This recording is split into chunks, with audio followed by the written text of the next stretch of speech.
East Germans who go to West Germany and discover when they want to rush off the job to go shopping, they get fired. And they didn't know that. He's talking about, not being able to get this, and that doesn't quite work as well as I want. And I said to him, well, Klaus, what about, your free education, your health care, free health care? I mean, some of us don't have health insurance. The time I was talking to him, I didn't have health insurance. What happens to health here is terrible. What about you subsidize this and subsidize that and all that? And his answer was, I thought, very good. It really summed it all up. He said, oh, nobody ever talks about that. I said, that's interesting. And you can see what's happening now. Nobody ever talks about that, but they assumed that was what they were going to have. They took for granted those things they had. And they are looking now for the goodies. And the East Germans, by the way, were stunned last year, before the border opened and all this stuff happened, when something like 800 of their doctors applied to emigrate. Because their doctors do have the goodies. They have a little apartment, a nice apartment. They have a car. They have phones. They have all these other things. They have a very good income and all that. And these doctors were applying to emigrate. And the government was really stunned and say, why? Why you? And the answer is they want to see Paris. They want to travel. And they don't have any hard currency. By the way, there wasn't such a restriction on travel. Klaus says people could travel. Getting out of the country wasn't hard. It's just you didn't have any hard currency because of the exchange, because of the monetary embargo against the East German currency. And so you'd have to go to West Germany, stay with a relative. You'd have only $10 in your pocket, and you could stay only a limited time and all that. They want to go elsewhere. They want to do all the things that are being done elsewhere. So the dynamic is that as people get treated better, they also want more. They're not necessarily grateful for what they have. They want more. In fact, they take for granted what they have. Lawrence Wexler, in his an article in the New Yorker, were interviewing some Polish workers.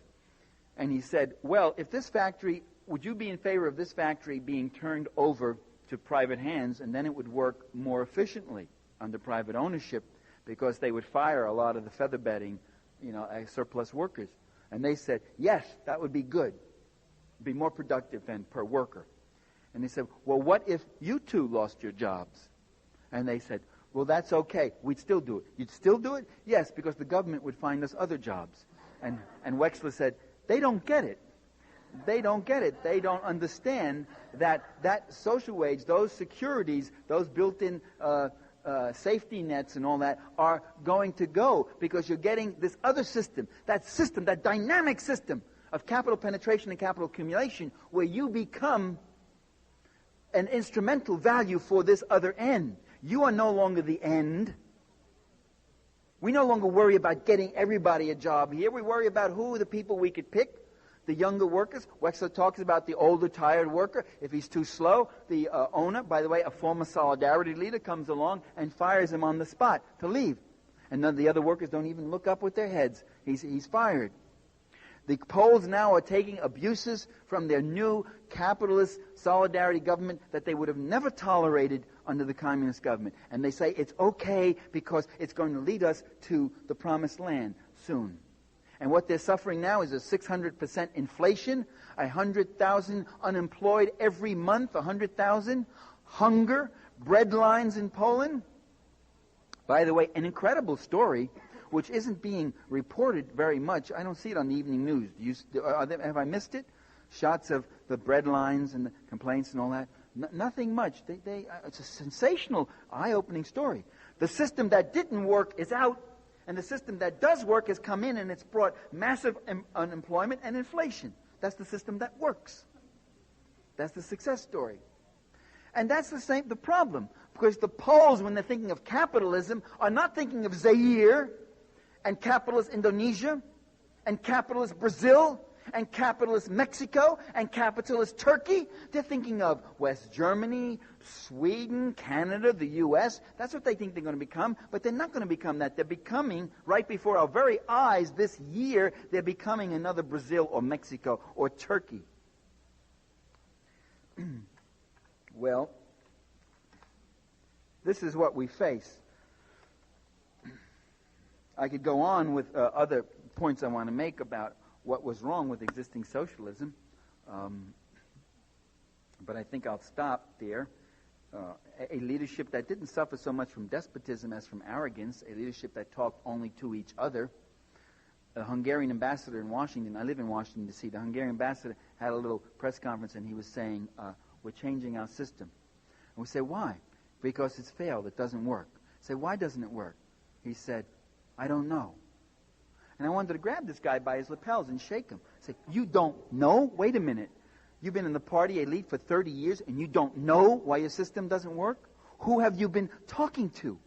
What has been happening? How out of touch can the leadership get? Very out of touch is the answer. Very out of touch because they begin to talk only to themselves. It's a system, by the way, that was suffered a great deal of cultural penetration from the West. You cannot talk to these people and convince them that there's poverty and discontent in the West. They don't believe you. They know. They have imagined the future, and it is the U.S. And if you say, you know, there are people sleeping on gratings, homeless people in New York and all that, they said, that's not true. Mikia just came back from New York. He said he didn't see any homeless people. A friend of mine was in Cuba and talking to people there, and he had a young man say to him, you Americans live well. Don't tell me. I see it on your television, your Miami television. I watch Dynasty in Dallas, and I see how you live. Right? We all go home and tell this to our butlers and our maids on our estates, as they do in Dynasty. That cultural penetration, by the way, not just Eastern Europe and socialist countries, all through the Third World, this myth that America is the place of limitless bounty, that anybody in America could live well if he just wishes so and is willing to work, and then you will live well. That view is the religion of Eastern Europe, of existing socialist countries, of the Soviet Union, and of most of the Third World. Even though they hate the Yankees and want them out of their own country, there are many people who would tomorrow come here. We talk about the refugees from communism, the refugees from capitalism. If you open your doors to Latin America and said, anybody come, my troubled people, come, we'll let you in. Let me tell you something about the refugees from capitalism, for those who think that capitalism is triumphant throughout the world. In Italy, there's a movement called the Democratic Movement of the Unemployed in Naples. Now, Italy, as capitalist countries go, isn't that bad. There's some social democracy. There's a socialist party, there's a communist party. They've won some benefits. So by many standards, Italy isn't so bad. Now, this is one of the better capitalist countries. They went to the Cuban embassy in Rome. The request was addressed to Cuban President Fidel Castro. It said, quote, we have found it impossible to live an honest, decent life in our own country. Permit us, therefore, to ask for political asylum because we are fully convinced that we will find in Cuba not only social justice, but also a little peace and quiet. All the same, the movement also presented an appeal to all the parties in the Italian Chamber of Deputies, which is the lower house, asking them to put pressure on the government, which continues to remain deaf to the appeals of the group about the grave problems facing unemployed young people in Naples.